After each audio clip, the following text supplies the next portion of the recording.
பணிவே துணை. வாழ்க செழிப்புடன், வாழ்க நிறைவுடன். ஆத்ம நண்பர்களே, ராஜரிஷி ஞான மையத்தின் மூலமாக நடைபெறக்கூடிய பணவளக்கலை அப்படின்ற தலைப்புல ஆன்லைன் பயிற்சியினுடைய முதல் நாள் இலவச வகுப்பு. இது அறிமுக வகுப்பா தான் உங்களுக்கு முன்னெடுக்கணும்னு நினைச்சேன். பணவளக்கலையில இருக்கக்கூடிய ஒரு பாடத்திட்டத்தையே இந்த முதல் நாள் வகுப்புல இலவசமா கொடுக்கலான்னு முடிவெடுத்து இப்போ இதை மூவ் பண்ணியிருக்கோம். ஸோ இன்னைக்கு இப்போ நடக்க போற இந்த வகுப்பினுடைய பாடத்திட்டம் சிலபஸ் என்னன்னா, இந்த வகுப்பு நடத்துறதுக்கான நோக்கம் என்ன, எத்தனை நாள் நடக்கும், எவ்வளவு நேரம் நடக்கும், இந்த பயிற்சிக்கோட கட்டணம் எவ்வளோ, இதுல என்னென்னலாம் கற்றுக்கொள்ளலாம், பயிற்சி நடத்தக்கூடிய விதம் எப்படி இருக்கும் அப்படின்றது, பயிற்சியாளராகிய என்னுடைய பங்கு என்ன, பங்கேற்பாளராகிய உங்களுடைய பங்கு என்ன, பயிற்சியின் மூலம் பெறக்கூடிய நன்மைகள் என்னென்ன அப்படின்றது குறித்தும், ஒரு பயிற்சி நடத்துறோம், அதுக்கு ஒரு கட்டணம் சொல்றோம். ஒருவேளை பயிற்சி நிறைவுல உங்களுக்கு பிடிக்காவிட்டால், உங்களுக்கு இந்த பயிற்சியினுடைய விஷயங்களும் அம்சங்களும் திருப்தி இல்லாவிட்டால், நீங்கள் செலுத்திய பணம் திரும்ப தரப்படுமா அப்படின்றத பத்தி தெரியப்படுத்துவாங்க. ரொம்ப ரொம்ப முக்கியமா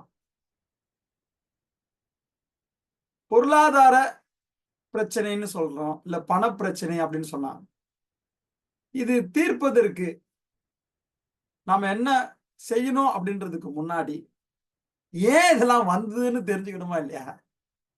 நோய் வந்தா வள்ளுவர் சொல்றாரு, அதோடைய காரணத்தை கண்டுபிடிக்கிற ராஜான்றார்.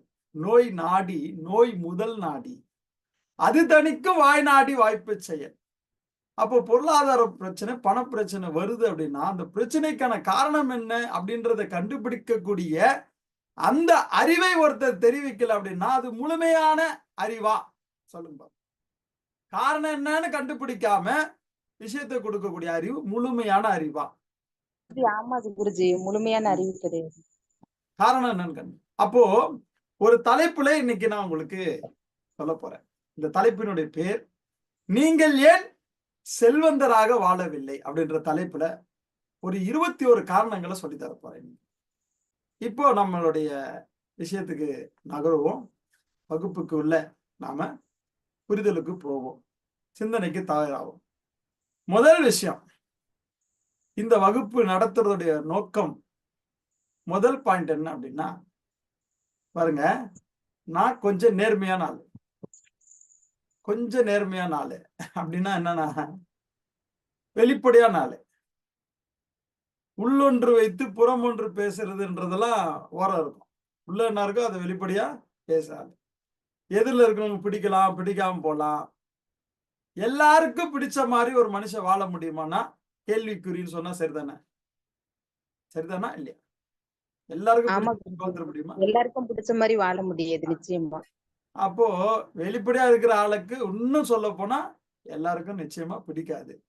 இப்ப என்னைய பிடிக்குதா பிடிக்கலையான்றதெல்லாம் ரெண்டாவது பக்கமா வச்சுட்டு, நான் சொல்லக்கூடிய கருத்துக்கள் எத்தனையோ விஷயங்கள் சொல்லுவேன். ஒரு 100 விஷயம் சொல்றேன்னு வச்சுங்களேன், உங்களுக்கு 10 விஷயம் தான் தேவைப்படுறதா இருக்கலாம். அந்த 10 விஷயத்தை எடுத்துக்கிட்டு உங்க வாழ்க்கையில நீங்க மாற்றத்தையும் முன்னேற்றத்தையும் நோக்கி பயணிப்பதற்கு என்ன செய்யணும், அதை செய்யணுமா, இல்ல மற்ற விஷயங்களை குறித்து யோசிக்கணுமான்னு பார்த்தது. நான் ஒரு பஃபே சிஸ்டம் அப்படின்னா என்ன, நீங்க சில ரிசப்ஷன் ஃபங்க்ஷன்லாம் போய் பார்த்தீங்கன்னா, அந்த பஃபே சிஸ்டத்துல வெஜிடேரியன் இருக்கும், நான் வெஜிடேரியன் இருக்கும், இல்லைங்களா? சப்பாத்தி இருக்கலாம், பரோட்டா இருக்கலாம், தோசை இருக்கலாம், பிரியாணி இருக்கலாம், வெஜ் புலாவ் இருக்கலாம், ஆனியன் இருக்கலாம், அப்புறம் ரா வெஜிடபிள்ஸ் இருக்கலாம், ஃப்ரூட்ஸ் இருக்கலாம், ஐஸ்கிரீம் இருக்கலாம், சூப் இருக்கலாம், எல்லாமே இருக்கும். சிலருக்கு இது நல்லா இல்லை அப்படின்னு சொல்றது அவங்களுக்கு பிடிக்கலன்றதுக்காக நல்லா இல்லைன்னு சொல்றாங்களா? யோசிச்சு பாருங்க. மத்தவங்க யாருமே சாப்பிடல அப்படின்னா அது நல்லா இல்லைன்னு சொல்லலாம். மத்தவங்களாம் கூட சாப்பிடுறாங்க, இவங்க ஒரு 2-3 பேர் சாப்பிடல, அவங்க நல்லா இல்லைன்னு சொன்னா சரியாது? யோசிச்சு பாருங்க. இல்ல குருஜி, அவங்களுக்கு அந்த சத்து தேவைப்படல, அதனால அவங்க நாக்குக்கு அது நல்லா இல்ல. சத்து தேவைப்படலன்னா அவங்களுக்கு பிடிக்கல அப்படின்னு சொல்லலாம். ஆமா. இப்போ நான் தனக்கு பிடிக்காத ஒரு விஷயத்தை எடுத்துக்காம பிடிச்சது எதுவோ அதை எடுத்துக்கிறது தானே புத்திசாலித்தனம். ஆமா. அப்போ நான் ஒரு பஃபே சிஸ்டம் சொன்னா அறிவு விருந்த நான் கொடுப்பேன். அது பல பேர் பொதுத்தளத்துல இருக்கிறதுனால பல பேருக்கு வெவ்வேறு ஆட்களுக்கு உதவியா இருக்குன்னு நான் நினைச்சு கொடுப்பேன். யாருக்கா அது ஒத்து வரலன்றதுக்காக நிறைய தேவையான கருத்துக்கள்லாம் விட்டுப்புட்டு, புரியுதுங்களா? இவங்களுக்கு தேவையில்லாத கருத்தை சொல்லிட்டேன்றதுக்காக மொத்த கருத்தையும் விட்டுட்டு போயிடுவாங்க புத்திசாலியா? ம். நெறைய பேர் அந்த மாரி தான் இருக்காங்க. பஃபே சிஸ்டத்துல தனக்கு என்ன தேவையோ அதை எல்லாத்தையுமே டேஸ்ட் பண்ணணும். எது நம்மளுடைய உடம்புக்கும், மனசுக்கும், உணர்வுக்கும் ஒத்து வருதோ அதை அதிகமா எடுத்துட்டு பசி ஆறணுமா இல்லையா? பசி தீரணுமா ஆமா. இல்லையா? ஆமா. பார்த்தால் பசி தீரும்னு ஒரு பாட்டு பாடிக்கிறாங்க. பார்த்தா பசி தீர்ந்துருமா? பசி தீர்ந்துருமான்னு கேட்டேன். தீராது. தீராது. அப்ப ஏதோ பொய் எழுதிட்டு இருக்கிறாங்க. ஏன்னா கவிஞர்கள்னாலே பொய் எல்லாம் போடுவாங்களாம் கொஞ்சம். அப்படிதானே? ஆமா. அப்படி போட்டுக்கிறாங்க இல்லையா? அதனால பார்த்தாவோ கேட்டாவோ தீராது. பார்க்க பார்க்க தீரலாம். கேட்க கேட்க தீரலாம். பயன்படுத்த பயன்படுத்த மாறலாம். அதானே? ஆமா. நிச்சயமா. அப்போ முதல் விஷயம் இந்த வகுப்பு நடத்துறோட நோக்கம் என்னன்னா, எனக்கு வருமானம் வரும் அதுக்காக நடத்துறேன். என்னது? இன்னைக்கு டிவில ஒரு சீன் பார்த்தேன் குருஜி. அ, பணம் சம்பாதிப்பது எப்படி ஒரே நாள்ல அப்படின்னு சொல்லிட்டு ஒரு இது போடு அப்படின்னு பார்த்திபன் வந்து வடிவேலுக்கு ஐடியா குடுப்பாரு. ம். உடனே எல்லாரும் வந்து ஐடியா ₹100 பணம் செலுத்தி இத வந்து பதிவு செஞ்சுக்கிடுங்க அப்படின்ட்டு. அ. உடனே இவரும் ஸ்டேஜ் போட்டு எல்லாம் வந்து உட்கார்ந்துருப்பாங்க. இவருக்கு ஐடியாவே வராது. பார்த்திபன்ட்ட போய் கேட்டா, நான் எப்படி பண்ணேனோ அதையே எல்லாத்துக்கும் சொல்லிரு. ஒரே நாளில் பணம் சம்பாதிப்பது எப்படின்னு கேட்டு எல்லாருக்குமே அந்த அட்வைஸ குடுத்துட்டு, அ. எல்லாருக்கும் அதே மாரியே குடுத்துரு. அவங்களும் அது ஒரே நாள்ல பணக்காரர் ஆயிருவாங்க. அப்படின்னு சொல்லிட்டு எல்லாருக்கும் ஒரு முட்டையும் குடுத்துருவாரு. ம், ம். அந்த மாரி அந்த மாரி நான் சொல்லணும்னு நீங்க நினைக்கிறீங்க. இல்ல, இல்ல. இல்ல. அது இல்ல. உங்களுக்கும் பெனிஃபிட், எங்களுக்கும் பெனிஃபிட். நெறைய ஐடியா குடுக்குறீங்க. வேற ஒண்ணும் இல்ல. அதாவது அந்த மாரியும் நான் சொல்லுவேன். அத கேட்டு நீங்க முட்டைய எடுத்து என் மேல அடிக்கணும். வீட்ல தேவைப்பட்டா ஆம்லெட் போட்டு சாப்பிட்டுக்கணும். அவ்வளவுதான். தேவையில்லைன்னா கடையில குடுத்து காசு ரிட்டர்ன் வாங்கிடுங்க.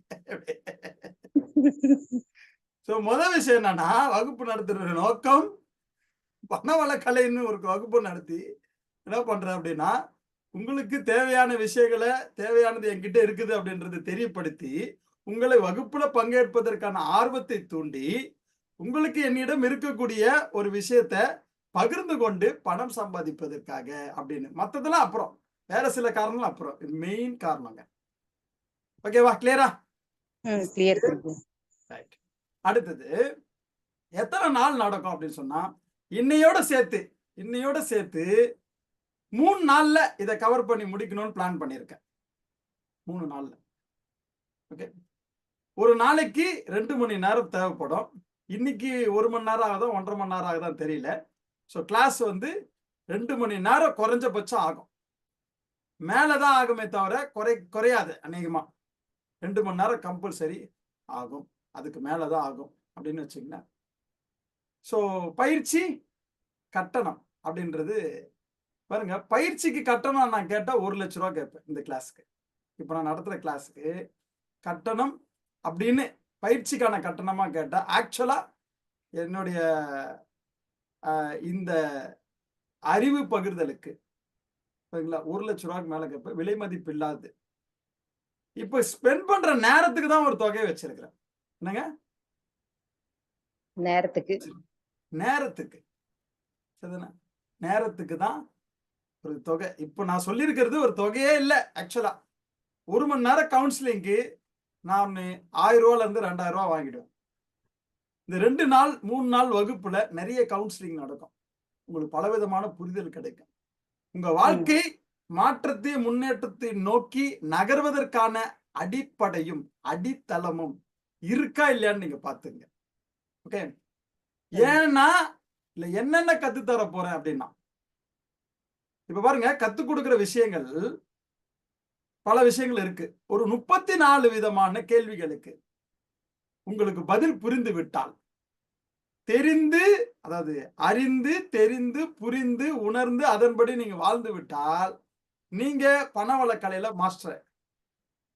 பல பேருக்கு தெரியறதும் இல்ல, அறியறதும் இல்ல, புரியறதும் இல்ல, உணர்றதும் இல்ல. எப்படிங்க? எப்படி? ஒவ்வொரு நாளும் நம்ம பயன்படுத்தி இருக்கிற விஷயத்தை குறித்து முழு அறிவு பெறாம நம்ம இருக்கிறோம். உடலை பத்தி கேட்டா அறியறது இல்ல, மனசை பத்தி கேட்டா அறியறது இல்ல. அதான் பயன்படுத்துறோம் நாம. சரிதானே? பணத்தை பத்தி கேட்டா அறியறது இல்ல. எப்போ அது அறியறது இல்லைன்னு ஒத்துப்போம் அப்படின்னா, அதை சரியா முழுசா கத்துக்கிட்ட பிறகுதானே ஒத்துக்க முடியும். ஆமாவா இல்லையா? கத்துக்கிட்ட பிறகுதானே ஒத்துக்க முடியும். முழுசா தெரியாத ஒருத்தர் எப்படிங்க எனக்கு இவ்வளவுதான் நாலேஜ் இருக்கு, இல்ல எல்லாமே தெரியும் எப்படி சொல்ல முடியும்? தெரிஞ்சதை வச்சுட்டு எல்லாம் தெரியல. தெரிஞ்சுக்கிட்ட பிறகு சொல்லுங்க எல்லாம் தெரிஞ்சிச்சா அப்படின்னு. அப்ப பணவளக்கலை அப்படின்ற அந்த பாடத்திட்டம் என்னன்னா, பணம்னா என்னன்னு சொல்லி தருவேன். என்னங்க பணம்னா எங்களுக்கு தெரியாதா? நீங்க சொல்லி தரணுமா? நான் சொல்லி தந்த பிறகு பாருங்க. நான் சொல்லி தந்த பிறகு பாருங்க. இப்போ நான் ஒரு கேள்வி கேட்கிறேன். நீங்க பதில் சொன்னீங்கன்னா சூப்பர் புரிதல் உங்களுக்கு கிடைக்கும். சொல்றவங்களுக்கு யாருக்காவது வாழ்க்கையில எத்தனை பேரு இங்க இருக்கிறவங்கல பணம் தொலைஞ்சு போயிருக்கு? பாக்கெட்லயோ, பர்ஸ்லயோ, வீட்லயோ வச்ச பணம். சரி, நீங்க யோசிச்சு பாத்துங்க. யாருக்கெல்லாம் தொலைஞ்சு போயிருக்குன்னு யோசிச்சு பாருங்க. அந்த சமயத்துல உள்ளுக்குள்ள என்ன மாற்றம் நடந்தது அப்படின்னு யோசிச்சு பாருங்க. உள்ளுக்குள்ள என்ன மாற்றம் நடந்தது அப்படின்னு யோசிச்சு பாருங்க. இப்போ எத்தனை பேருக்கு ஒரு சிலருக்கு தொலைஞ்சிச்சு அப்படின்னு நினைச்சிருப்பாங்க. எப்பன்னா அது கிடைச்ச பிறகு, ஓ நான் மாத்தி வச்சிருக்கிறேன், மாத்தி வச்சிருக்கிறேன். ஆனா இந்த இடத்துல நான் தேடி இருக்கிறேன். நான் வச்ச இடம் ஒண்ணு, தேடின இடம் ஒண்ணு. வச்ச இடத்துல இப்படி வச்சதா நினைச்சுக்கிட்டு நான் என்ன பண்ணிட்டேங்க, இப்படி வச்சதா நினைச்சுக்கிட்டு தொலைஞ்சிச்சுன்னு நினைச்சிட்டேன். இது எதுக்கு சொல்றேன் அப்படின்னா, தொலைஞ்சதா நினைக்கும் பொழுது உள்ள என்ன மாற்றம் வருது, கிடைச்சதை நம்ம உணரும் போது என்ன மாற்றம் வருது, அதை வச்சு ஒரு புரிதலை கொடுப்பேன். சும்மா சிம்பிளா சாம்பிளுக்கு ஒண்ணு சொல்றேன். அப்படின்னா அந்த பணத்துக்குள்ள ஒரு சில பல நமக்கு தெரியாத ஒரு விஷயம் ரகசியம்னு சொன்னா சரிதானே? வச்சு பாருங்க. நமக்கு தெரியாத ஒரு விஷயம் அது ரகசியம் சொன்னா சரியா இருக்குமான்னு பாருங்க. அப்படிப்பட்ட ரகசியங்கள்லாம் சொல்லு. பணம் உருவாவதற்கான காரணம், அதோடைய பயன்பாட்டு முறைகளை பத்தி சொல்லுவேன். சேமிப்பு இருக்கு இல்லையா, அது அதிகரிக்காம இருக்கிறதுக்கு என்ன காரணமா இருக்கு? சேமிப்பு, செலவு, விரயம், வரவு, இதுக்கெல்லாம் வித்தியாசம் புரிய வைப்பேன். ஏழ்மைனா என்ன, செழிப்புனா என்ன, சிக்கனனா என்ன, கஞ்சத்தனம்னா என்ன, அதெல்லாம் சொல்லி தருவேன். முதலீடுனா என்னன்னு சொல்லி தருவேன். எந்த மாதிரியான சிந்தனை பண ஈர்ப்புக்கு அல்லது பிரபஞ்ச ஈர்ப்பு சக்திக்கு எதிராக இருக்குதுன்றதை புரிய வைப்பேன். அதே போல சிந்தனையும் சரி, பேச்சு, நடவடிக்கை, எந்த மாதிரியான செயல் நடவடிக்கை, பேச்சு, சிந்தனை, அணுகுமுறையெல்லாம் பண ஈர்ப்பு சக்திக்கு அல்லது பிரபஞ்ச ஈர்ப்பு சக்திக்கு எதிராக இருக்குதுன்னு சொல்லி தருவேன். செல்வந்தர் மனநிலையில வாழ்றது எப்படின்னு சொல்லி தருவேன். ஒரு கோடீஸ்வர உணர்வோடு வாழ்றது எப்படின்னு நான் சொல்லி தருவேன். பணம், மனம் ரெண்டுத்துக்கும் ஒரு நேரடியான நெருங்கிய தொடர்பு இருக்கு. அந்த தொடர்பை புரிஞ்சுக்கிட்டோம் அப்படின்னா நாம பணத்துல மாஸ்டரா இருக்கலாம். அது சொல்லி தருவேன். நேர்மையான முறையில பண வரவு அதிகரிக்கிறதுக்கு என்ன செய்யணும்னு சொல்லி தருவேன்.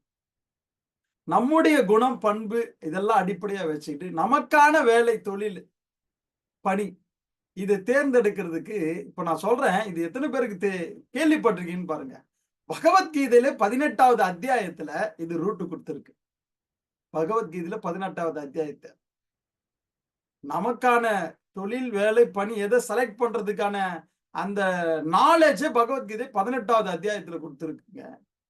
நம்முடைய பண்பை அடிப்படையாக, நம்முடைய குணத்தை, தன்மையை, நமக்கு ஒரு இண்டிவிஜுவாலிட்டி இருக்கு இல்லையா, நமக்குன்னு ஒரு குவாலிட்டி இருக்கு இல்லையா, அதை வச்சு எப்படி நமக்கானதை தேர்ந்தெடுக்கிறது அப்படின்னு பகவத்கீதை 18வது அத்தியாயத்தை வச்சு கண்டுபிடிக்க முடியும். அதை சொல்லி தருவேன். பண வரவை அதிகரிக்கக்கூடிய யுக்தி இருக்கு இல்லையா, அதுல பணத்தை கையாளக்கூடிய யுக்திகள் என்னன்னு சொல்லுது. பணத்தை கையாளுது, ஹவு டு டீல் வித் மணி. பணத்தை வைக்கக்கூடிய இடத்துல என்னென்ன பொருட்களை வைக்கணும், என்னென்ன பொருட்களை வைக்க கூடாது, அதை பத்தி சுப செலவு, அசுப செலவு, சுப வரவு, அசுப வரவு, இதை பத்திலாம் சொல்லித்தரும். எந்தெந்த உணர்வு நிலையில இருந்தா பணத்தை ஈர்ப்பதற்கும் சாத்தியமாகும் அப்படின்னு சொல்லியிருக்கு. சேமிப்பு அதிகரிப்பதற்கு மிக முக்கியமான 2 யுக்திகள் இருக்கு. அது என்னன்னு சொல்லி தரும். பணத்தை பற்றிய எதிர்மறை உணர்வு, ஃபீலிங், எமோஷன், உணர்ச்சி, அதுல இருந்து விடுபடுவதற்கு என்ன யுக்தியை ஃபாலோ பண்ணணும்னு சொல்லி தரும். பிராக்டிக்கலா இருக்கும். என்னுடைய பகிர்தல் தத்துவார்த்தமானது மட்டுமல்ல, அனுபவபூர்வமானது, நடைமுறைக்கு ஒத்து வரக்கூடியது. சில பேருக்கு ஏதாவது பிரார்த்தனை முறை இருந்தா சொல்லுங்க, பயிற்சி முறை இருந்தா சொல்லுங்க, மந்த்ராஸ் இருந்தா சொல்லுங்க, முத்ரா இருந்தா சொல்லுங்க. அந்த மாதிரி யாருக்காவது தேவைப்பட்டா அதையும் சொல்லித்தரு. ஒண்ணு சொல்லி கொடுத்துட்டு தான் சொல்லுவேன். மந்திரத்துல மாங்காய் காய்க்காது இல்லையா? சொல்லி கொடுத்துதான் சொல்லி தருவேன். நீங்க தியானமே பண்ணிருங்க இல்லையா, பயிற்சியே பண்ணிருங்க, கிடைச்சிருமா? புரிந்து கொள்ளணும். சில பேருக்கு நிறைய விஷயம் தெரிஞ்சிருப்போம். எல்லாம் எனக்கு தெரிஞ்சு அந்த பயிற்சி, இந்த பயிற்சி, அந்த பயிற்சி, எல்லா பயிற்சி, ஏன் வாழ்க்கை மாறல, முன்னேறலன்னு கேட்டா அதான் தெரியல. அப்ப அது எதனாலன்னு சொல்லி தருவேன்.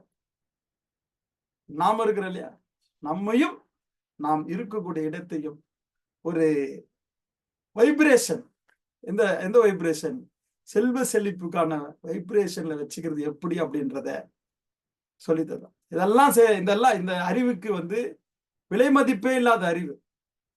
லட்சக்கணக்கு ஃபீஸ் வாங்கணும் அப்படின்ற ஒரு நாலேஜ்.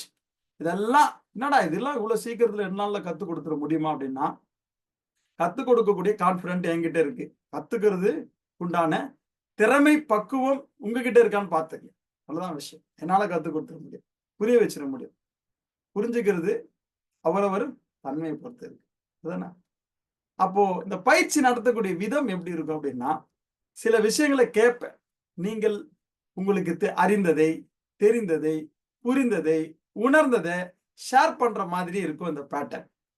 அப்போ அதன் மூலமா தான் நம்ம என்ன பண்ண முடியும் அப்படின்னா, நாம அடுத்தடுத்த கட்டத்துக்கு மாற்றத்தை நோக்கி போக முடியும். நம்முடைய இயலாமை என்னன்னு சொல்லி கண்டுபிடிச்சிக்க முடியும். நம்முடைய இயலாமை என்னன்னு கண்டுபிடிக்காம, செல்வந்தராக வாழ்வதற்கு என்னென்ன தடைகள் என்கிட்ட இருக்கு, என்னென்ன காரணம் அதுன்னு என்கிட்ட இருக்குன்னு கண்டுபிடிக்காமலாம் ஒரு முழுமையான தீர்வை கொடுத்துட முடியாது. அப்ப நடத்துற விதம் அந்த சில நேரங்களில் கொஸ்டின் ஆன்சர் பேட்டர்ன்ல இருக்கும். கேள்வி கேட்டு பதிலை உங்ககிட்டயே வர வைக்கக்கூடிய வகையில, உங்களுக்கு தெரியாத விஷயங்களை என்கிட்ட இருந்து பகிர்ந்து கொள்ளக்கூடிய வகையில இது இருக்கும். பயிற்சி நடத்தக்கூடிய விதம், அணுகுமுறை, ஸ்லாங் எல்லா நேரத்திலுமே ஒரு ஒரு ஒரு அருமையான தமிழ்ல எல்லாம் பேசிடுவோம்லாம் நினைக்காதீங்க.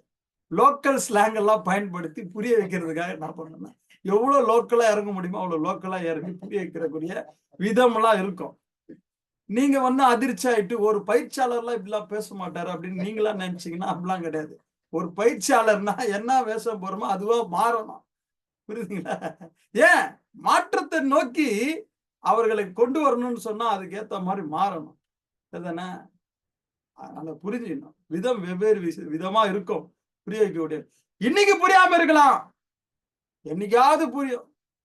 சிம்பு ஒரு படத்துல சொன்னா பாருங்க, அன்னைக்கு புரியல இன்னைக்கு புரிஞ்சிச்சுன்னு வர்றாரு இல்லையா? அந்த மாதிரி 10 வருஷத்துக்கு பிறகு புரியலாம், 20 வருஷத்துக்கு பிறகு புரியலாம், நான் சொன்ன வார்த்தை ஞாபகம் வரலாம். புரியுதுங்களா? சாகர கடைசி நாள்ல கூட ஞாபகத்துல வரலாம், யாருக்கு தெரியும்? அதனால எந்த அறிவும் அறிவு அற்றம் காக்கும் கருவி, ஒருமைக்கண் தான் கற்ற கல்வி எழுமைக்கும் ஏமாப்புடைத்து. அப்போ பயிற்சியாளருடைய பங்கு, என்னுடைய பங்கு என்னன்னா, உங்களுக்கு ஏதாவது அணுகுமுறை மூலமா புரிய வச்சிட முடியுமான்னு பார்ப்பேன். தெரிய வைக்கிறதுக்குன்னா ஆல்ரெடி கிளாஸ் எடுத்து வீடியோ இருக்குது. 1.25 மணி நேரத்துல இந்த 34, 35 கேள்விகளுக்கும் பதில் கொடுத்திருப்பேன், தெளிவை கொடுத்திருப்பேன். வெறுமனே பேசிக்கிட்டே இருப்பேன், அது சொல்லிடலாம். அது தெரிதல். நான் காசு கொடுத்து அதை தெரிஞ்சுக்கிறேன் அப்படின்னா அதுக்கு பேர் அறிதல். தானா வந்தா தெரிதல், நாமளா போயிட்டு கத்துக்கிட்டா அதுக்கு பேர் அறிதல். சொந்தமா சிந்திச்சு தெளிவடைறோம் பார்த்தீங்களா, அதுக்கு பேரு புரிதல். அனுபவிச்சுட்டோன்னு சொன்னா அதுக்கு பேரு உணர்தல். இதுக்கெல்லாம் வித்தியாசம் தெரியாம பல பேர் வாழ்ந்துட்டு இருக்கிறாங்க. புரிஞ்சுங்களா? இப்ப பயிற்சியாளருடைய பங்கு வெவ்வேறு விதமான அணுகுமுறைகளை பயன்படுத்தி, சில நேரம் சினிமா படங்களை போட்டு புரிய வைப்பேன், சினிமா பாடல்களை போட்டு புரிய வைப்பேன். ஒரு சிலர் வந்துருக்காங்க, சினிமா படத்தெல்லாம் போட்டு புரிய வைக்கணும், இவர் என்னையா கிளாஸ் நடத்துறாரு, சினிமா படம் போட்டு நடத்துறாருன்னு கிளாஸ் விட்டே போயிட்டாங்க. ஆனா அறிவு கட்டு சினிமா இல்லாம இங்க என்ன உலகம் இருக்குது? ஒரு பாட்டுல பாடினான்னு பாருங்க, கடவுள் யாரு என்று யார் பார்த்தா அத கண்ணில் காட்டியது சினிமாதான். அந்த பாட்டு ஃபுல்லா பாருங்க, அந்த சினிமாவோட பெருமையை சொல்ல என்ன அப்படின்னா, படமா பார்த்தாங்க பல பேரு. நான் எப்படி காட்டுவேன்னா பாடமா புரிய வைப்பேன். அந்த அளவுக்கு இருக்கும் புரிதல். பணத்தை குறித்து பல புரிதல். உதாரணத்துக்கு அருணாச்சலம் ஒரு படம், அதுல அப்பா வந்து 30 கோடி செலவு பண்ணிட்டா, ஒரு மாசத்துல 3000 கோடி கிடைக்கும்னு சொல்லிட்டாரு. எல்லாரும் படமா பார்த்தாங்க, வந்துட்டாங்க, சூப்பரா கை தட்டா. அவன் படக்காரன் இப்ப கோடி சொன்னாயிட்டான். படம் எடுத்தவன், படத்துல நடிச்சவன் எல்லாம் பெரிய பெரிய ஆளாயிட்டாங்க. இல்ல படம் பார்த்தவன் யோசிச்சு பாருங்க, இல்ல பார்த்தவன் ஏன் படமா பார்த்ததுனால, படமா பார்த்திருந்தா 3 டைலாக் சொல்லுவாரு. யாரு? அப்பா. பணம் வந்து வாழ்க்கையில திகட்டிடணும், அதுக்கு ஒரு உதாரணம் சொல்லுவாரு. அவங்க அப்பா என்ன பண்ணிக்கிறாரா, சுருட்டு பிடிக்கணும்னு ஆசைப்பட்டதுன்னு சுருட்டு வந்து வீடு ஃபுல்லா ஆடிக்கிட்டாராம். காலிலக்குள்ள எல்லாம் சுருட்டு பிடிச்சி முடிச்சு சுருட்டு வாசனையே திகட்டி போச்சு. அந்த மாதிரி பணம்ன்ற போத உனக்கு திகட்டி போனோம் அப்படின்னு சொல்லுவாரு.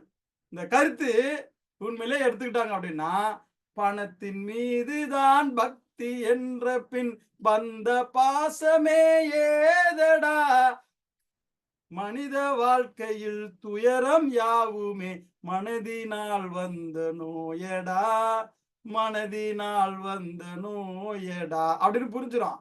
எப்போ வாழ்க்கை எதுக்கு வந்திருக்கிறோமோ அதை முழுசா வாழ்ந்தாதான் புரியும். சும்மா நாடகம் போட்டு நடிச்சிட்டு இருந்தாலும் புரியாது. சரிதானே?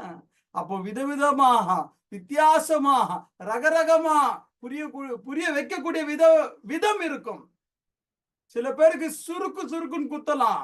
உங்களை சொல்லலங்கோ, பொதுவா சொல்லிட்டாங்கன்னு எத்துங்கோ.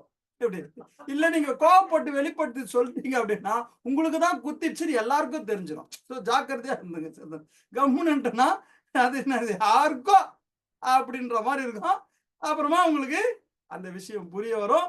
ஆட்களை எடுத்துக்கிட்டு சாதனை மேல சாதனை படைக்கலாம். புரியுதுங்களா?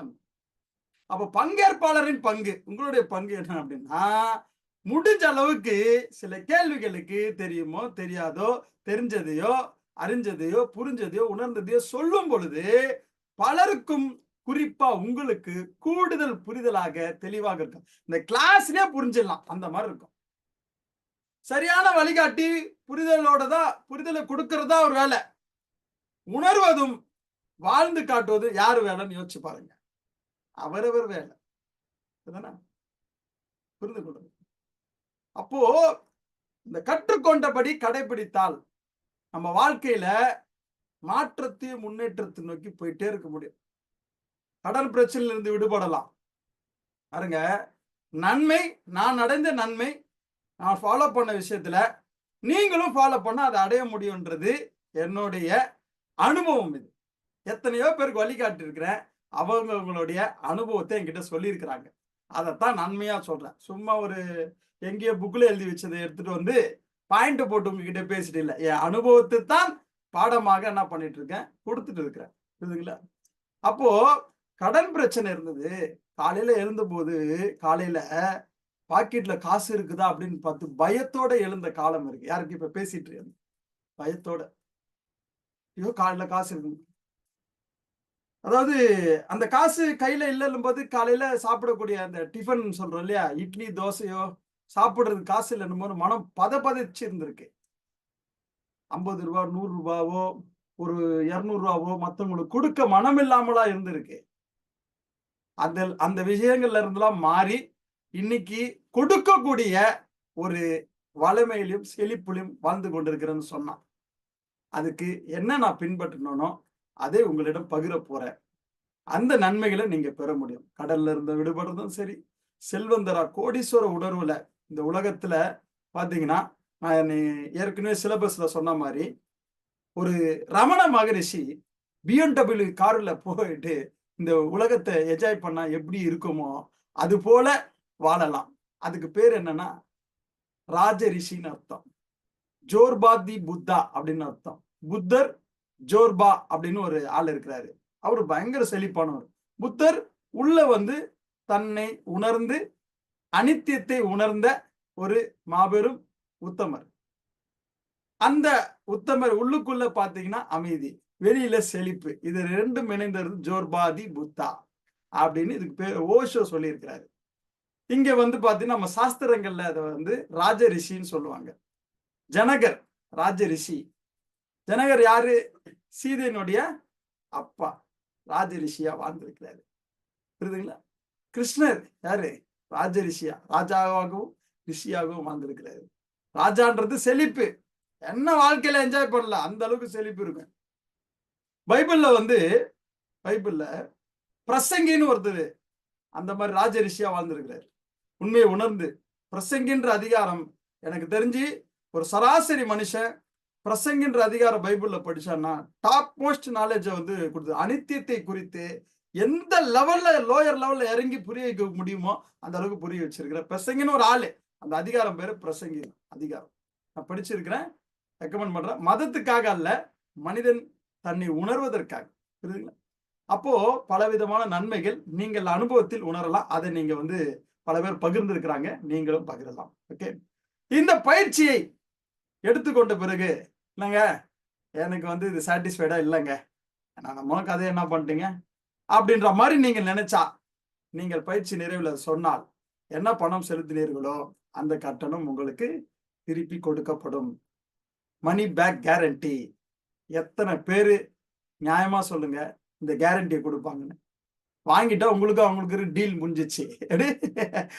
மாத்தி தருவோம், வேணும்னா காசு தர மாட்டேன்னு சொல்லுவாங்க. இங்க அப்படிலாம் இல்ல, என் கருத்தெல்லாம் தூக்கி குப்பையில போட்டு காசு வாங்கிட்டு போயிடுங்கன்ற. எப்படி டீலு? எப்படி நல்லா இருக்கா இல்லையா? டீலு நல்லா இருக்கா இல்லையா?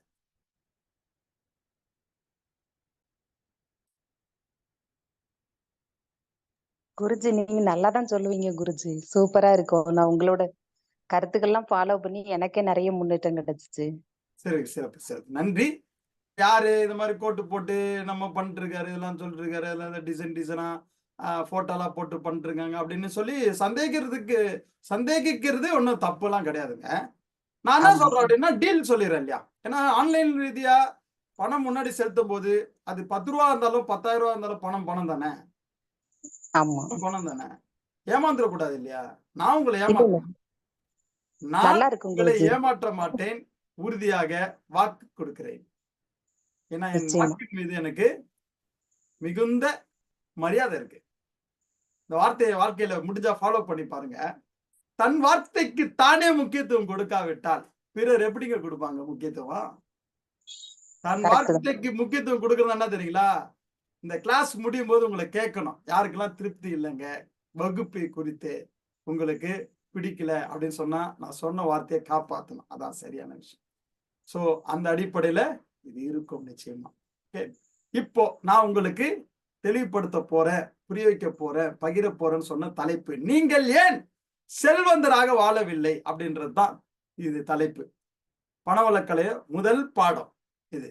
முதல் பாடம் சாப்டர் 1, நீங்கள் ஏன் செல்வந்தராக வாழவில்லை. இது சப்டைட்டில் என்னன்னு சொன்னா நம்முடைய பொருளாதாரம்னு சொல்லக்கூடிய பண பிரச்சனைக்கு என்ன காரணம், அதுதான் இப்போ. சரிதானே? உங்களுக்கு ஞாபகம் இருக்கிற வகையில எனக்கு முடிஞ்ச அளவுக்கு சொல்ல முடியும். நீங்க பல காரணங்கள் யோசிங்க. அதாவது உங்களுக்கு இருக்கலாம், உங்களுடைய யோசனை இருக்கலாம். நான் சொல்லக்கூடிய ஒரு 21 பாயிண்ட்ல உங்களுக்கு எதெல்லாம் நீங்க யோசிச்சது இருக்கு, நீங்க யோசிக்காததெல்லாம் இருக்கு அப்படின்னு சிந்திங்க. எதெல்லாம் உங்களால ஒத்துக்க முடியாம இருக்குது அப்படின்னு கூட இந்த வகுப்போட நிறைவுல சொல்லலாம். நீங்க பகிரலாம் இதை குறித்து. ஓகே, ஃபர்ஸ்ட் பாயிண்ட் நான் என்ன சொல்ல வரேன் அப்படின்னா, ஃபர்ஸ்ட் பாயிண்ட் மனத்தடை தான் பணத்தடைக்கு காரணம் அப்படின்னு ஒரு விஷயத்த சொல்றேங்க. எத்தனை பேரு மறுக்கிறீங்க அல்லது எத்தனை பேர் ஒத்துக்கிறீங்க சொல்லுங்க பாப்போம். நான் ஒத்துக்கிறேன் குருஜி. மறுக்கிறவங்க கூட சொல்லலாம். இந்த கிளாஸ் அட்டன் பண்றவங்க மெசேஜ் பண்றவங்கலாம் கூட பண்ணலாம். அதான் மரியாதை.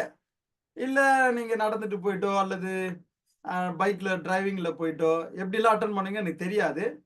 இருந்தாலும் நீங்க கூடவே யோசிச்சுட்டு வந்தீங்கன்னா மிக சிறப்பாக இருக்கும் அப்படின்றது என்னுடைய பகிர்தல். ஸோ கூட யோசிங்க. மனத்தடை தான் பணத்தடைக்கு காரணம் அப்படின்னு ஒரு விஷயத்த சொல்லியிருக்கிறேன். எதெல்லாம் மனத்தடைகள் அப்படின்றத தொடர்ந்து ஒண்ணா சொல்றேன். ஓகே, உங்களுக்கு ஞாபகம் இருக்கிறதுக்காக பாருங்க. தா தா து அப்படின்னு இந்த 2 எழுத்து சொல்றேன் பாருங்க. இந்த தால என்ன சொல்றது அப்படின்னா, தாமதப்படுத்தி செய்யறது, அதாவது தள்ளி போடுறது. தள்ளி போடுறது ஒரு வகையான தடை. தாமதப்படுத்துறது. இது 2வது விஷயம். து அப்படி இல்ல, துணிச்சல் எடுக்காம தயக்கம் காட்டுறது. ஒரு விஷயம் நம்ம வாழ்க்கையில பாத்தீங்கன்னா, சைக்கிள் ஓட்ட கத்துக்கிட்டோம், பைக் ஓட்ட கத்துக்கிட்டோம், கார் ஓட்ட கத்துக்கிட்டோம். துணிச்சலே எடுக்காமல் இருந்தால் நம்மளால அதை கத்துக்கிட்டு இருக்க முடியுமா? யோசிச்சு பாருங்க. நீச்சல் கூட கத்துக்கிட்டோம் வாழ்க்கையில, கத்துக்கிட்டு இருக்க முடியுமா? ரிஸ்க் எடுக்கலன்னா ரஸ்க் சாப்பிட முடியுமா? இதான் கேள்வி. சோ காரணம் இப்ப நம்ம பார்த்துட்டு இருக்கிறோம். 3 காரணங்கள் சொல்லியிருக்கேன். ஓகே, மனத்தடை தான் பணத்தடைக்கு காரணம். தாமதப்படுத்துறது, தள்ளி போடுறது, புரிஞ்சுங்களா? நம்மளுடைய நாம செல்வந்தராக வாழாததுக்கு 2வது காரணம். அடுத்து துணிச்சல் எடுக்காம தயக்கம் காட்டுறது 3வது காரணம். அதன் பிறகு அடுத்து ஒரு 3 சொல்றேன். அதுக்கு முன்னாடி 3 ஆ பத்தி சொல்றேன். அதாவது அவமானத்தை அனுபவமாக எடுக்காதது, அல்லது அவமானத்தை வெகுமானமாக மாற்றாதது. அவமானத்தை ஒரு பாட்டு இருக்கு. இன்று கண்ட அவமானம் வெந்து தரும் வெகுமானம் அப்படின்னு பாடுறாங்களா இல்லையா அண்ணாமலை படத்துல? அந்த அவமானப்பட்டுட்டா நமக்கு பயங்கரமான கர்வம்லாம் வருது, கோபம்லாம் வருது. ஆக்கப்பூர்வமான வழியில அதை செயல்படுத்துறது இல்ல. இதானு அடுத்த காரணம். 3. 4வது அவமானத்தை வெகுமானமாக மாற்றாதது அல்லது அனுபவமாக மாற்றாதது. 5வது ஆக்கப்பூர்வமா செயல்படுத்துறது இல்ல. அரைச்சமாவ அரைப்போமா, சுட்ட தோசைய சுடுவோமா. எப்ப போயிட்டு டிஃபன் கடையில கேளுங்க, இட்லி தோசை பூரி பொங்கல் வடை, இட்லி தோசை பூரி பொங்கல் வடை. நான் இந்த டெல்லி சைட்ல போய் பார்த்தேன் அப்படின்னா, ஒரு தோசையை 15 வித தோசை சொல்றான். 15 விதமான தோசை. மாவு ஒண்ணுதான். என்னங்க, ஆமா இல்லையா? மாவு ஒண்ணுதான், 15 விதமான தோசை. அப்படி லைன் கட்டி நிக்கிறாங்க. ஆக்கப்பூர்வம் புரிஞ்சா? பன்னீர் தோசைன்றான் இல்லையா? ஏகப்பட்ட விஷயம் சொல்றான். அப்ப ஆக்கப்பூர்வம் முக்கியமா இல்லையான்னு பாத்துங்க. அப்போ 5 சொல்லிருக்கிறேன்னா, அடுத்தது எது அதிர்ஷ்டம் தெரியாம வாழ்றது. 6வது விஷயம் சொல்றது இல்ல. கொடுக்கிற தெய்வம் கூரைய பிச்சு கொடுக்கணும்னு நினைக்கிறாங்க. ஏங்க கூரையெல்லாம் நீங்க பிச்சுக்கிறீங்க? கதவு திறந்து வைங்க. காத்து வரட்டும்னு ஒருத்தர் சொன்னாரு. காத்தோ ஏதோ ஒண்ணு வருதா இல்லன்னு பாப்போமே. கூரை கதவு ஜன்னல் எல்லா வாசகெல்லாம் திறந்து வைங்க. எது அதிர்ஷ்டம்? அதிர்ஷ்டம் போல வந்ததால் அதிர்ஷ்டம் என்று பெருங்க, சொல்லாமலே செல்வதால் செல்வம் என்று பெருங்க சொன்னானா இல்லையா பாட்டுல? அப்ப 6வது காரணம். ஓகே, அடுத்த விஷயம் சொல்றேன் பாருங்க. அடுத்து ஒரு 3 விஷயம். ஏன்னா 2 3 அப்படி சொல்லும்போது ஈஸியா உங்களுக்கு ஞாபகம் இருக்கிறதுக்காக சொல்றேன். எனக்கு இந்த 6வது பாயிண்ட் கொஞ்சம் அதி இஷ்டம்னா எப்படி, அது எனக்கு புரியல. அது இஷ்டம்னா சில பேருக்கு பாருங்களேன், சும்மா இருப்பாங்க. தானா பாத்தீங்கன்னா பொண்ணு ஓகே ஆயிடும், பையன் ஓகே ஆயிடும், கல்யாணம் நடந்துரும் இல்ல. சும்மானா சும்மா அந்த சும்மா இல்ல, ஏதோ ஒரு சும்மா இருந்திருப்பாங்க. ஏன்னா சும்மா இருந்தா குழந்தை பெத்துற முடியாது. ஏதோ ஒண்ணு பண்ணாதான். என்ன சொல்றேன்னா, நிறைய பேரு ஜாதகம் பார்த்துக்கிட்டு கட்டத்தை பார்த்துக்கிட்டு பரிகாரம் பண்ணிட்டு இருப்பாங்க, முயற்சி எடுத்துட்டு இருப்பாங்க. ஒன்னும் வேலைக்கு ஆகாது. சாதாரணமா வருவாங்க, பெரிய ஹீரோ ஆயிடுவாங்க. உதாரணத்துக்கு சொல்றேங்க, பிரபலமானவங்களை குறித்து உங்களுக்கு சொல்லும் போது ஈஸியா புரியுன்றதுக்காக சொல்றேன். விஜயகுமார் இருக்கார்ல, நடிகர் விஜயகுமார், அவங்க குடும்பமே நடிகர் தானே? ஆமா. நடிகர் விஜயகுமாரோடைய மகன், அவர் பேர் என்ன? நல்லா அழகா இருப்பாரு. அவர் பேர் என்ன? அருண்குமாரா? அருண் விஜய் அப்படின்னு சொல்லி பேரை மாத்திக்கிட்டாரு. முதல்ல வேற பேர் இருந்து அப்புறம் மாத்திக்கிட்டாரு. அவரும் பேரை நியூமராலஜி அதெல்லாம் மாத்தினாரு.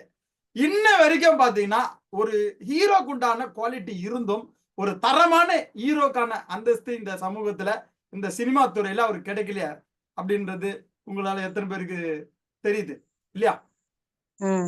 இப்ப சூரி பாருங்க, பரோட்டா சூரி முதல்ல அந்த பரோட்டா காமெடியில தான் போட்டு ஆளிங்க ஃபர்ஸ்ட்ல இருந்து போடுங்க, மறுபடியும் பரோட்டா வைங்கன்னு தான் காமெடி.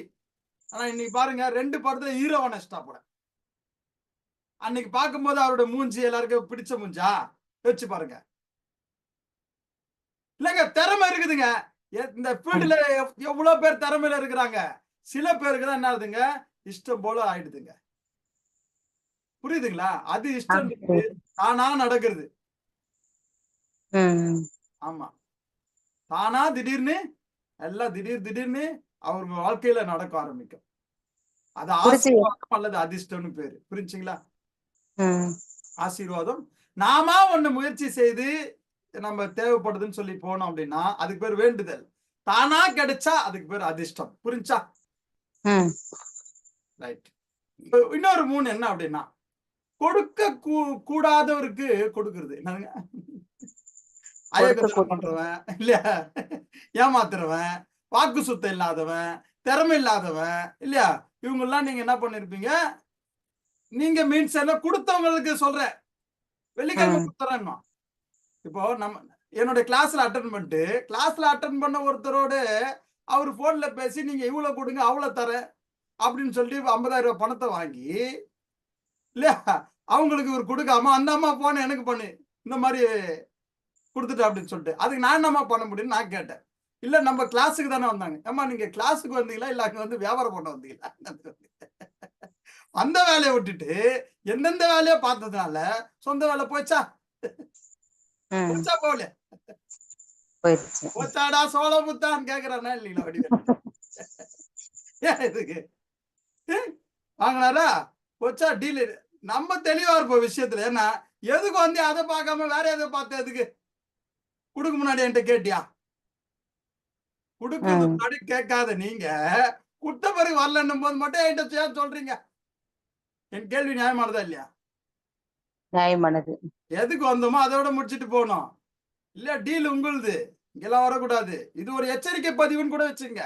நீங்க உங்களுக்குள்ள பாத்துக்க. ரொம்ப நல்ல மனுஷன் நீங்க 50,000 1 லட்சத்துக்கு கொடுத்துட்டு இல்லையா, நல்ல மனுஷன்றதுனால கொடுக்கல, தனக்கு லாபம் வரன்றதான் கொடுத்துருப்பாங்க. இல்லங்க அத்தனை தடவை போன் பண்ணாருங்க. எத்தனை தடவை போன் பண்ணிட்டோம். பக்கத்துல இருக்கிற 10 ரூபா கொடுக்கறதுக்கு மனம் வரல. அவர் அவ்வளவு கொடுக்குறாரு இவ்வளவு கொடுக்குறாருன்னு என்ன ஆயிடுதுங்க, மனம் போகுது. அப்போ தகுதி இல்லாதவருக்கு கொடுக்கறது தகுதியை கண்டுபிடிக்கணும். தடவை சொல்றாரு என்னன்னு இப்ப தர அப்படின்னு சொல்லிட்டு அவர் மாத்திட்டாரு அப்படின்னா அவர் தகுதியானவரா இல்ல?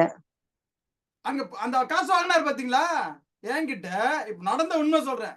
கருடன் படம் பார்த்துட்டு வரேன். நான் சினிமா பார்த்துட்டு வரும்போது போன் வந்தது. ஐயா குருஜி உங்களிடம் பேச வேண்டும், மெசேஜ் கால் மீ.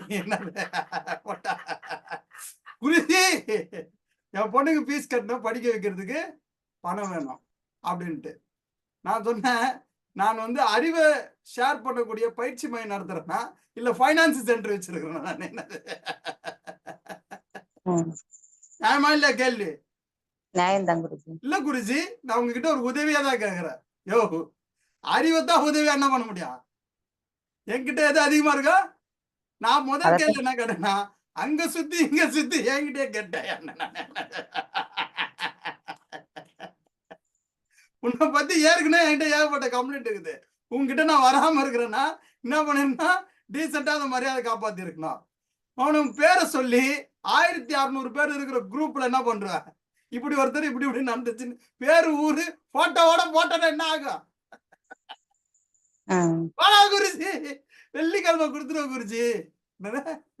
யோ இது மாதிரி எத்தனை வெள்ளிக்கிழமை உங்களுக்கு சொல்லியிருப்பேன், எத்தனை வெள்ளிக்கிழமை சொல்லியிருப்பேன். மனசாட்சி தொட்டு சொல்லு அப்படின்னு சொன்னேன். ஏன் அடுத்தவங்களை ஏமாத்தல குருஜி, அது கொஞ்சம் டிலே ஆயிடுச்சு. ஏண்டா இங்கிலீஷ்ல சொன்னா டீசென்டா அறிவு கொட்டோன்னு ஏமாத்தலையா, டிலே ஆயிடுச்சா. ஓ, அப்ப உனக்கு ஏமாத்துறது குறித்து ஒரு பாடம் நடத்த வேண்டியது இருக்குது சொன்னேன். ஐயோ, நீ வெள்ளிக்கிழமை சொல்லிட்டு திங்கக்கிழமை வரைக்கும் போனே பண்ணாம இருந்த பத்தியா, அதுக்கு பேரு தான் ராஜா ஏமாத்துறது. அப்படி இல்ல குருஜி, முதல்ல ஒத்துக்கோ இல்ல கத்துக்கோ. என்கிட்ட வந்து என்ன பண்ண. ஆமா குருஜி, தப்புதான், தப்புதானே, பாத்துக்கோ. ஏன் தேவைக்கு பணம் வரல? இங்க இப்ப என் கிளாஸ் எல்லாம் எப்படி இருக்குதுங்க? இப்ப பேசுறேன்னா என்கிட்ட கேட்கறதுக்கே தாடு உள்ள இதையும் வந்து அப்படியே உள்ள ஆட்டு போட்டு அதிகரிக்கணுமா இல்லையா? என் பேச்ச கேட்கிற போது அதிகரிக்குமா இல்லையா? இல்லையா? அதிகரிக்கும் குருஜி. அப்புறப்பட்ட ஆளுகிட்டே வந்து ஆட்டே போறதுக்கு போட்டாருன்னா யோசிச்சு பாருங்களேன். என்னை நோக்கி எதுக்காக வந்தாரு? எதுக்கு சொல்றேன்னா, கொடுக்க கூடாதவருக்கு கொடுத்தால் ஒன்னாச்சுங்களா, கொடுக்க வேண்டியவருக்கு கொடுக்காம இருக்கிறது பயிற்சியா? பயிற்சியா? ஃபீஸா? காசா? அப்படின்ட்டு லூஸ் ஆயிடுறான். எப்படி? எது கொடுக்கணுமோ அது கொடுக்கறது இல்ல. ஆனா திருக்குறள் எழுதி 2 மார்க் எழுதி பாஸ் பண்ணிக்கிறான் அவன். ஒருமைக்குள் தான் கற்ற கல்வி எழுமைப்புக்கும் ஏமாப்புடுது. 7 பிறப்புக்கும் உதவி செய்யறதுக்கு 500 ரூபாய் கட்டுறதுக்கு எப்படி இருக்குது? நேத்து வரைக்கும் ஆஃபர்னு போட்டா எப்படி? ஒரு நாள் ஆச்சு, இன்னைக்கு ஆஃபர் கேக்குறான். நியாயமா இது? கொடுத்த அந்த டைம் அந்த தள்ளி போட்டா மாறுதா இல்லீங்களா? ஆமா. தள்ளி எதுக்கு தள்ளி போடணும்னு இருக்குது. ஒரு விஷயம் இருக்கு, உங்களுக்கு குழப்பமா இருக்குது முடிவு எடுக்கிறது அப்படின்னா, அந்த விஷயத்துல முடிவெடுக்கிற விஷயத்த தள்ளி போடலாம். எப்படி இது ஐடியா? எது குழப்பமாகுதோ அதுக்கு உடனே தீர்வு வேணும். எது வாழ்க்கைக்கு உதவக்கூடியதோ அது அப்படியே தள்ளி போட்டுறது. ஒத்துக்கிறீங்களா? வச்சு பாருங்க. அப்ப கொடுக்க வேண்டியவர்களுக்கு கொடுக்காம இருக்கிறது. ஓகே, அடுத்தது எடுக்க கூடாத இருந்ததுல இடத்துல இருந்து எடுக்கிறது. யாராவது கல்யாணம் பண்ணணும் அப்படின்னு பணம் சேர்த்து வைப்பாங்க. இந்த பணம் சும்மா தானே இருக்கு, இல்ல இன்வெஸ்ட் பண்ணுங்க, இவ்வளவு கிடைக்கும் இவ்வளவு கிடைக்கும் அப்படின்னு சொல்லி மாத்துறாங்க பாத்தீங்களா? ஏமாத்துனா புரியுதுங்களா? கூடாத இடத்துல அடுத்தவங்க வயிறு எறிந்து என்ன பண்ணக்கூடாதுங்க, வரக்கூடாது. புரிச்சுங்களா? கொடுக்க கூடாத இடத்திலிருந்து கொடுத்தும், எடுக்க கூடாத இடத்திலிருந்து எடுத்தும், கொடுக்க வேண்டியவருக்கு கொடுக்காமல் இருக்கிறது நீங்கள் செல்வந்தராக வாழாததுக்கு காரணம் சொன்ன ஒத்துக்க முடியுதா? ஒத்துக்க முடியுது குருஜி. ஆமா, ஒத்துக்கிட்டோம்னா கத்துக்கிறதுக்கு உண்டான முக்கியத்துவம் கொடுப்போம். கத்துக்கக்கூடிய தன்மை இல்லாதவங்க ஒத்துக்கவும் தயாரா இருக்க மாட்டாங்க. அதான் மேட்ரு. ஒத்துக்கவும் கத்துக்கல எப்படி ஏத்துக்க போறோம்? எப்படி மாத்திக்க போறோம்? ஒத்துக்கிட்டோம். அவ்வளவுதானே. அடுத்த விஷயம் என்ன அப்படின்னா, நல்லா கவனிங்க. மணி மோட்டிவ் அப்படின்றது ஒத்துக்கவே மாட்டாங்க. என்னது? எனக்கு பணம்லாம் முக்கியம் இல்லைங்க, பணம்லாம் அவ்வளவு பெருசு இல்லைங்க, மனுஷால தாங்க முக்கியம் அப்படின்ட்டு ரோட்ல போனா ஒருத்தன் இப்ப அன்கான்சியஸ்ல படுத்து கிடக்குறான். இந்த பைக்க மாதிரி படுத்துக்கிறான். பக்கத்துல 10,000 ரூபாய் பணம் இருக்குது. மனுஷன் தான் முக்கியம். என்ன பாருங்க, 10,000 தான் எடுத்தான், மனுஷனை பார்க்கல. என்னது? மனுஷனை பார்த்தா எதுக்கு பார்த்தானா, நான் எடுத்ததை யாரும் பார்த்துட கூடாதுன்னு பார்த்தான். எப்படி இது பாத்தீங்களா? புரியுதா உங்களுக்கு? வேல்யூ எதுல? பணமா மோட்டிவா? பணம் தான் அப்படின்ட்டு அதுல தெளிவா இருக்கணும். நான் இந்த கிளாஸ்ல புஷ்பான்னு ஒரு படம், தெலுங்கு டப்பி படம் வந்ததா? இந்த படம் பேரு கேள்விப்பட்டவங்க யாரு, பார்த்தவங்க யாரு? யோசிச்சு பாருங்க. அந்த படத்தின் மூலமாக சில புரிதல் எல்லாம் நான் கொடுப்பேன். அதுல ஒண்ணு மணி மோட்டிவ் அப்படின்றதுல ஒரு சின்ன உதாரணம் சொல்றேன். பல சீன் இருக்குது. நீங்க நான் சொல்ற கண்ணோட்டத்துல அந்த படத்தை நீங்க பார்த்தே இருக்க மாட்டீங்க. நான் சொல்ற கண்ணோட்டத்துல பாத்தீங்கன்னா, எண்ணி சில வருடங்கள்ல எத்தனை லட்சம் கடன் இருந்தாலும் காலி பண்ணிட்டு நீங்க செல்வந்தரா வாழ முடியும். எதுல? புஷ்பான்ற படத்துல. என்னங்க புஷ்பா? ஆமாங்க, ரூட் கொடுத்துருக்காங்க. நாம அப்படி பார்க்கலங்க. ஒரு விஷயம் சொல்ற கேளுங்க, பல விஷயம் இருக்குது. ஒரு விஷயம் இன்னைக்கு கிளாஸ்ல சொல்றேன் கேளுங்க. அவன் அடி வாங்குறான். அடி வாங்குற திறமை இருக்குது யாருக்கு? புஷ்பான்ற கேரக்டருக்கு. போலீஸ் கிட்ட அவ்வளவு அடி வாங்கிட்டு வெளில வந்து டிஃபன் சாப்பிடும் போது கேட்பான், என்னடா இவ்வளவு அடி வாங்கிருக்கிற, அவனா உண்மையை சொல்லாமே அப்படின்னு. அவன் சிரிச்சுக்கினே சொல்லுவான், இவனுகிட்ட சொல்றதில்ல, போலீஸ கை காமிச்சு இவனுகிட்ட சொல்றதால எனக்கு என்ன கிடைக்க போகுது அப்படின்னு கேட்பான். அப்பனா எங்ககிட்ட சொல்றது உங்களுக்கு பணம் வேணுமா அப்படின்னு சொல்லிட்டு கேட்பான். எங்ககிட்ட சொன்னா நாங்க யார் தெரியுமா, கொண்டாரெட்டி தம்பிடா அப்படின்னா. அப்போ கொண்டாரெட்டியே கட்டை கண்டுபிடிச்சி சொல்லிடணும். எப்படி சமடாலாக்க எவ்வளோடா கேட்குற அப்படின்னு கேட்பான். என்ன எவ்வளோ கேட்டாலும் கொடுத்துருவியா அப்படின்வான். எவ்வளோ கேட்டாலையும் கொடுத்துருவியான்னு கேட்பான். ஒரு 5 லட்சம் கூட அப்படின்னு கேட்பான். 5 லட்சம் கொடுக்குறேன்னு ஒத்துப்பான். ஐயோ லாக்அப் பண்ணிக்கிறாங்களே, எப்படி நான் வந்து கட்டையை காட்டுறது அப்படின்னு கேட்பான். அவன் புரிஞ்சுட்டு என்ன பண்ணுவான், அண்ணே பெயில் கேட்குறானே, பெயில் எடுப்பான், 5 லட்சம் பணம் வாங்குவான். அந்த 5 லட்சத்தை ஃபர்ஸ்ட் இன்வெஸ்ட்மெண்ட் போடுவான். எதுக்கு தெரியுங்களா, காரை வாங்க, நம்ம வரும்போது கார்ல தான்ற இறங்குனா போயிட்டு நல்ல கலரா பார்த்து ஒன்று வாங்குவான். புரியுதா உங்களுக்கு? சம்பாதிச்ச பணத்தை முதலீடா வச்சுக்கிட்டு அதுக்கப்புறம் பாருங்க ஐடியாஸ் வச்சு பணம் பண்ணான். எத்தனை பேர் மனசாட்சி தொட்டு சொல்லுங்களேன், இந்த ஆங்கிள் அந்த படம் பாத்தீங்களா?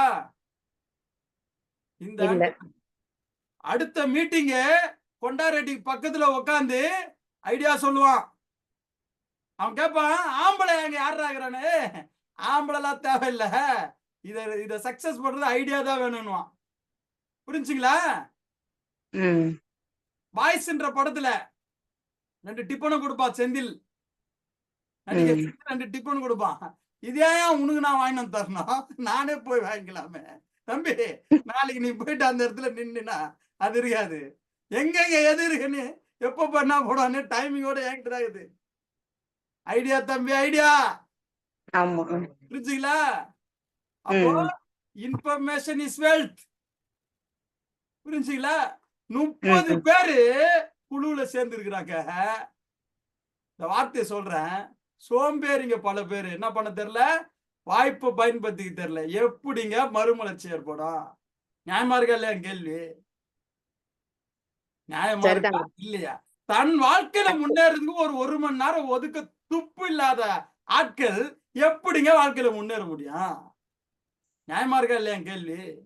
நியாயம்தான். அப்புறம் சோ நம்ம வேணா புரியணும், ஏன் நம்ம செல்வந்தரா வாழ முடியல அப்படின்னா மணி மோட்டிவ் அப்படின்றது நம்ம ஒத்துக்காம. மணி, ஆமாங்க, இங்க போனா எவ்வளவு கொடுப்ப, இதை செஞ்சா எவ்வளவு கொடுப்ப அப்படின்னு. அவர்கள் எல்லாம் குறைவானவர்கள்னு, இப்படி இருக்கிறவங்கள தரக்குறைவானவர்கள்னு யாரும் என்ன பண்ணி வச்சிருக்கிறாங்க, சொல்லி வச்சிருக்கிறாங்க. அந்த மாதிரி கருத்தால பல பேரு சிக்கி சின்ன பின்னமானவங்க அதிகம். புரியுதுங்களா? மோட்டிவ் மணியா இருக்குதா, வெளிப்படையா இருங்க, நேர்மையா இருங்க, வாழ்க்கையில என்ன பண்ணலாம், எனக்கு ராஜாவா நான் வாழுறேன் அப்படின்னு இருக்கலாம். மணி மோட்டிவ் ஒத்துக்க மாட்டான் எதனா இல்லையா, இல்லன்னு சொல்லிட்டு போங்க. அதுல என்ன திமிரு பெருசா எதனா? சில பேருக்கு அன்பு பிடிக்கும், சில பேருக்கு பாசம் பிடிக்கும், சில பேருக்கு மனித நேயம் பிடிக்கும், சில பேருக்கு போதை பிடிக்கும், சில பேருக்கு பணம் பிடிக்கும், சில பேருக்கு பொருள் பிடிக்கும், சில பேருக்கு அதிகாரம் பிடிக்கும், சில பேருக்கு புகழ் பிடிக்கும். ஆக மொத்தம் பிடிப்பன்றது இருக்கா இல்லையா? இதுல இல்லன்றதுக்காக ஒரு பெரிய இதாயிட்டாருன்னு காமிச்சுக்கிறது. புரியுதுங்களா? அடுத்ததுங்க, பணத்தை மதிக்கல. பணத்தை மதிக்காததும் முக்கியத்துவம் கொடுக்காததும் அப்படின்னா என்னன்னு சொல்றேங்க. பணத்தை மதிக்காததும் முக்கியத்துவம் கொடுக்காததும் அப்படின்னா என்னது அப்படின்னா, உங்க வாழ்க்கையில டக்குன்னு நான் கேட்டேன், டக்குன்னு டக்குன்னு டக்குன்னு டக்குன்னு ஒரு மாசத்துக்கு எவ்வளவு தேவைப்படுது உங்களுக்கு? நியாயமா நேர்மையா எக்ஸாக்டா என்ன பண்ணணும் உங்களுக்கு அதுல துல்லியமா தெரியுதான்னு பாருங்க ஒரு மாசத்துக்கு. அடுத்த கேள்வி ஒண்ணு கேட்கிறேன். அடுத்த கேள்வி என்ன கேள்வி தெரியுங்களா? எவ்வளவு காலம் வாழ போறீங்க? வாழ்நாள் முழுவதும் உங்களுக்கு எவ்வளவு பணம் தேவைப்படுது? இதான் என்னுடைய முதல் பயிற்சி தாள்.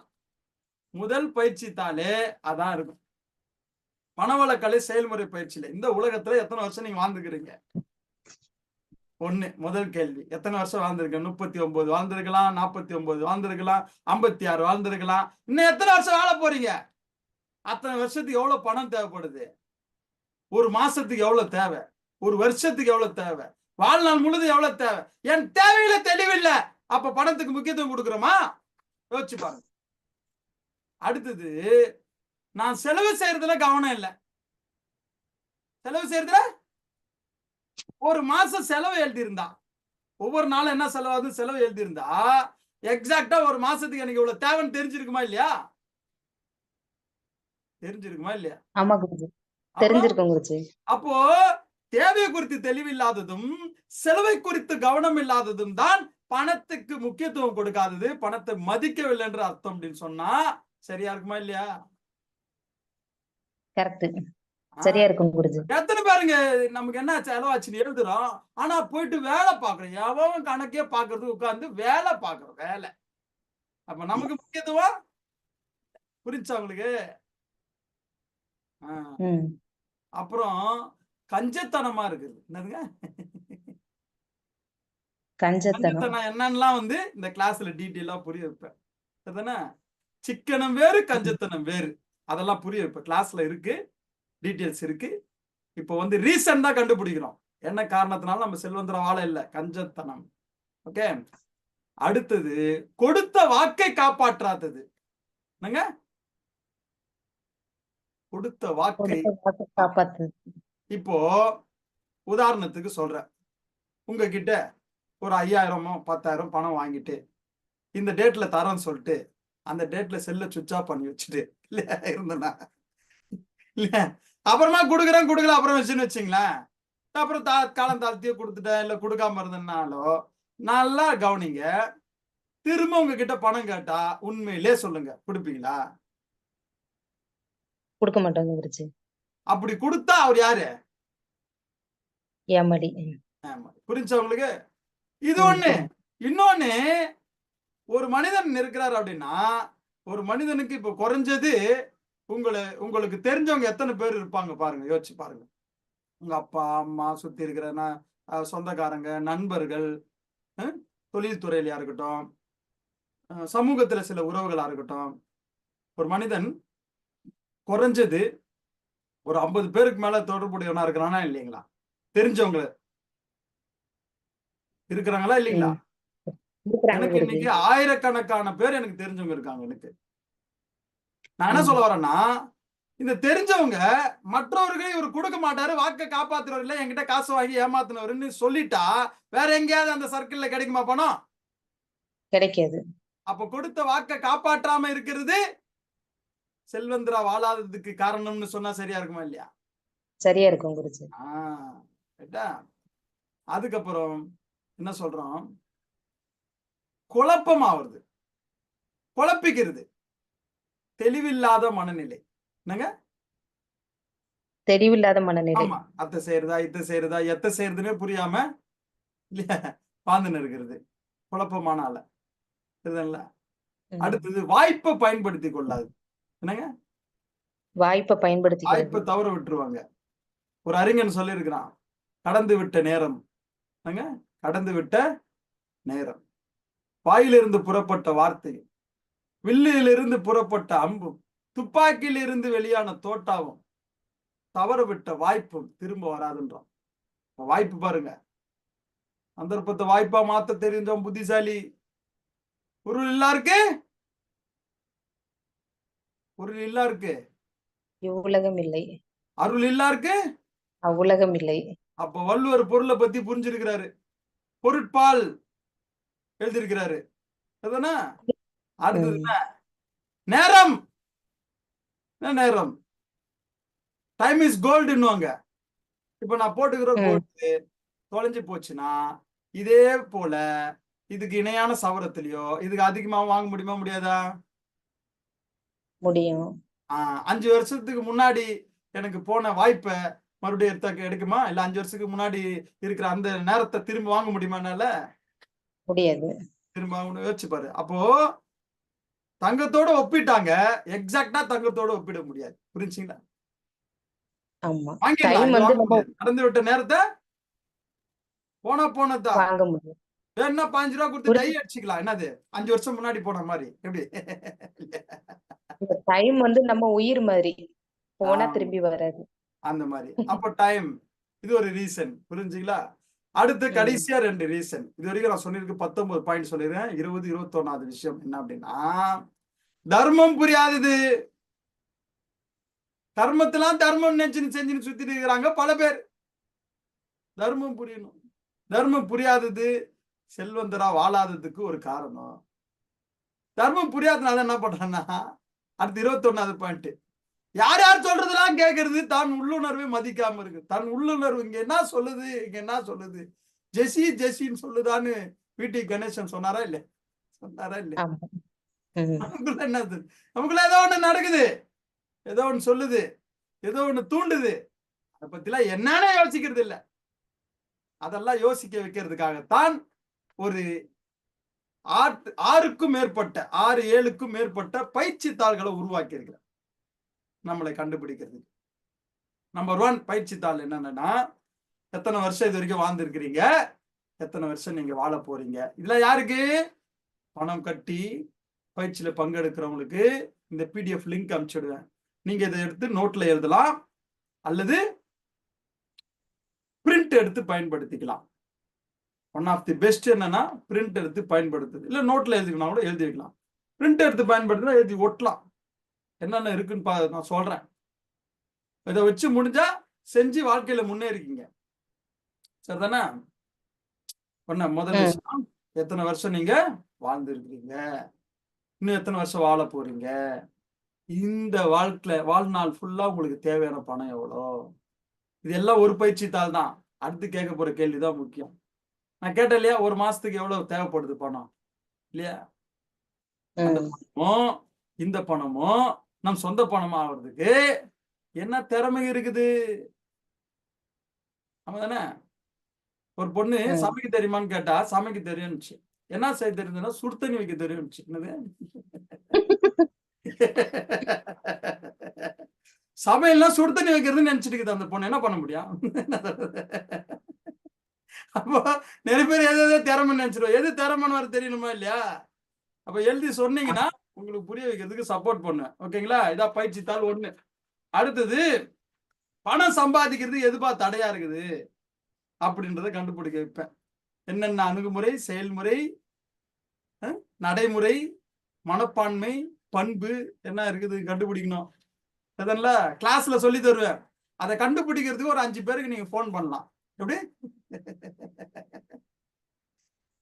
5 பேருக்கு போன் பண்ணலாம். சுருக்கமா ஒரே கால்ல கண்டுபிடிக்கணும் அப்படின்னா அதுக்கு என்ன ரூட் இருக்குதுன்னு சொல்லி தருவேன் நான். என்னதுங்க? ரூட் இருக்குது. இதான் 2வது பயிற்சி தாள். ஓகே. அடுத்தது 3வது பயிற்சி தாள் என்னன்னா, பணம் சம்பந்தப்பட்ட விஷயத்துல உங்க வாழ்க்கையில சந்தித்த பிரச்சனைகள் என்னன்னு நீங்க எழுதணும். என்னங்க? பிரச்சனைகளை. ஏன்னா பிரச்சனைகளை அர்ச்சனைகளாக மாற்றுவது எப்படி? கத்தர முடியும்னால.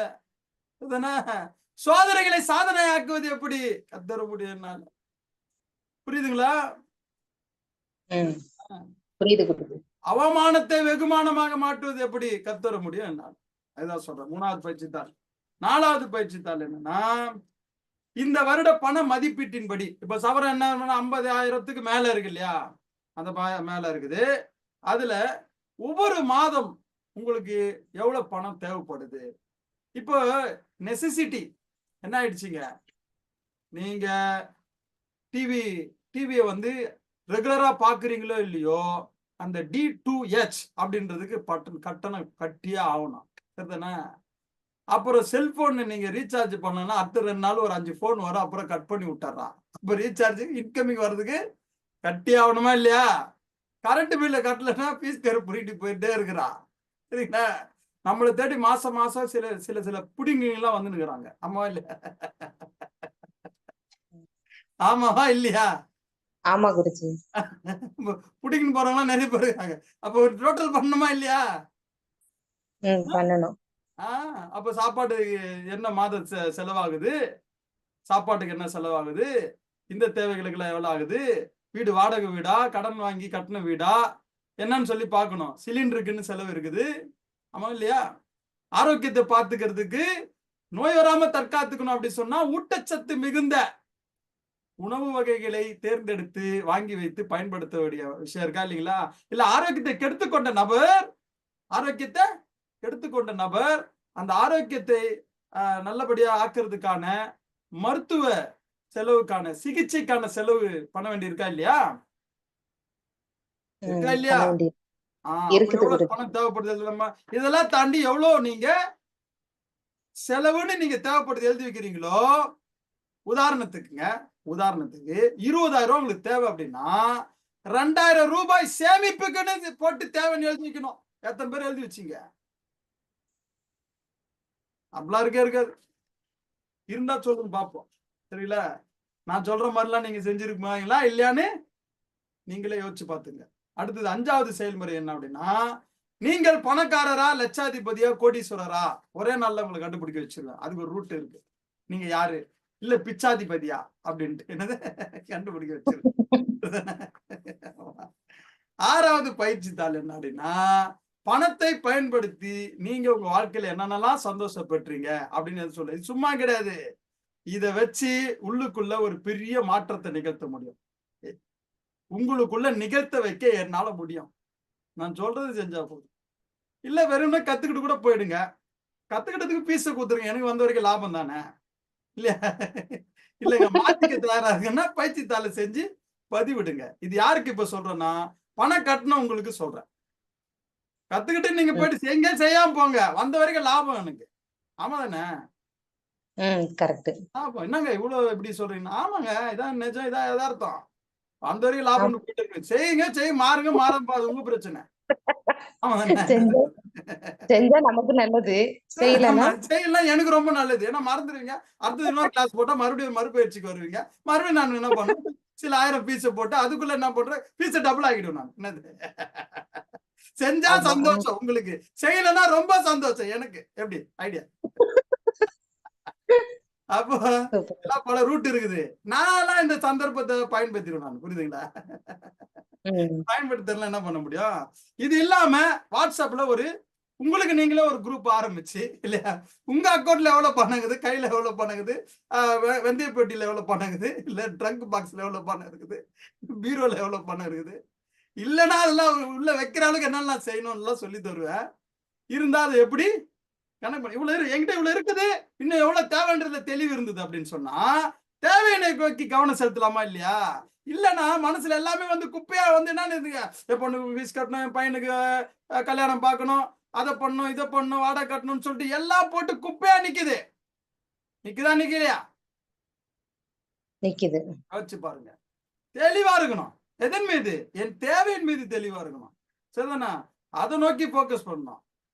சிறப்பா வாழலாம், செழிப்பா வாழலாம் என்று கூறி இந்த அறிமுக வகுப்பை இந்த அளவில் நிறைவு செய்கிறேன்.